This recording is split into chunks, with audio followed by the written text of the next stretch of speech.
Recently on a lot of these new star programs and star shows, and I must admit I'm not a great fan of them, or more not a great watcher of them, but I have watched some. I used to be a bit of a fan of Star Trek. I'm a bit of a Trekkie, but something occurs to me that in a lot of them, like Aliens, Stargate, Star Wars, and some of those others, they're trying to get back to some very ancient themes.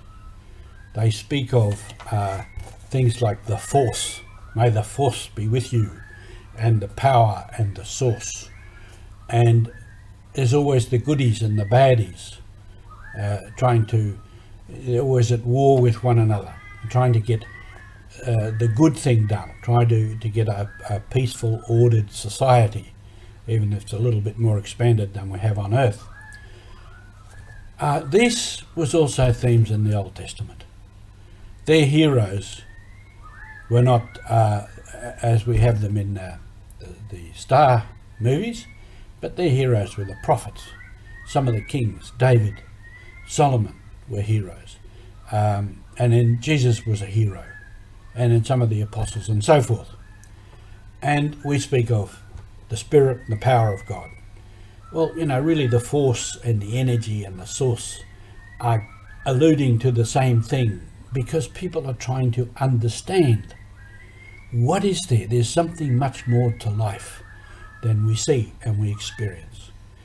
We call it God, Yahweh, the Spirit,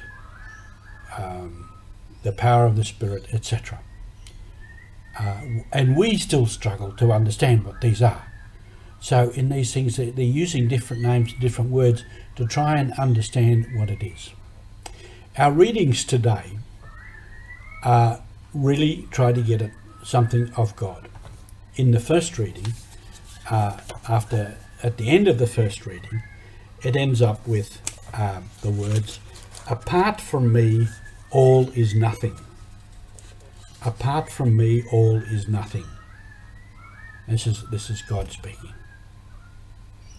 That's the reality.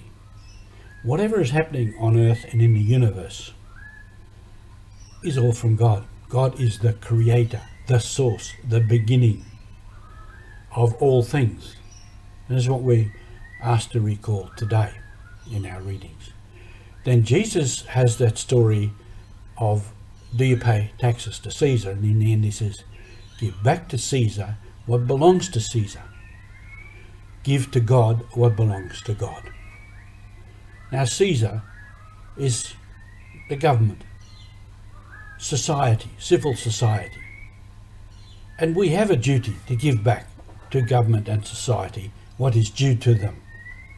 Because although we argue a lot about government and we think a lot of the governments are useless and politicians, etc., etc., but from that same source, we have water.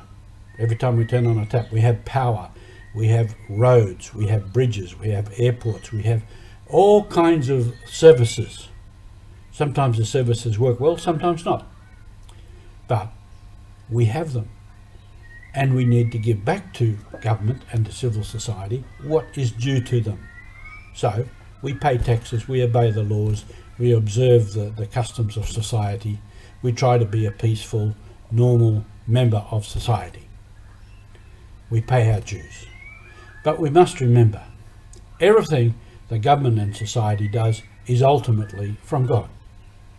So the power, the roads, the water systems, the service systems, the computers, everything comes from human intelligence, science, technology, and human initiative. All gifts from God. Our human intelligence and understanding and knowledge are all gifts from God. So in the end, apart from me, all is nothing. So we put God front and center. God is the force of all things. So in all things that we do, this is the centrality of things. And I know even when I was in Papua New Guinea and my knowledge of other cultures and nations, in those cultures, the people were always seeking to understand the same sort of thing. What is the other? What is the depth, the meaning of the spiritual world? Who is the creator? They call the creator a spirit, a big spirit.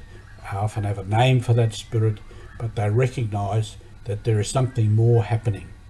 And in the use of sorcery and magic and many of those things, which are not all negative, they're seeking to tap into, to somehow to harness that source, that power, that force, as we do when we pray and ask God for things, when we pray to the saints and all the rest of it. We are trying to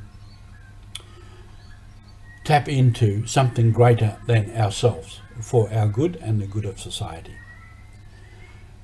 So all this is part of mission, part of being alive, seeking to understand God and the force that God is, how God works. And one of the amazing things about God is that God chooses to work with us. Yes, with us silly human beings. But God always chooses to work with us.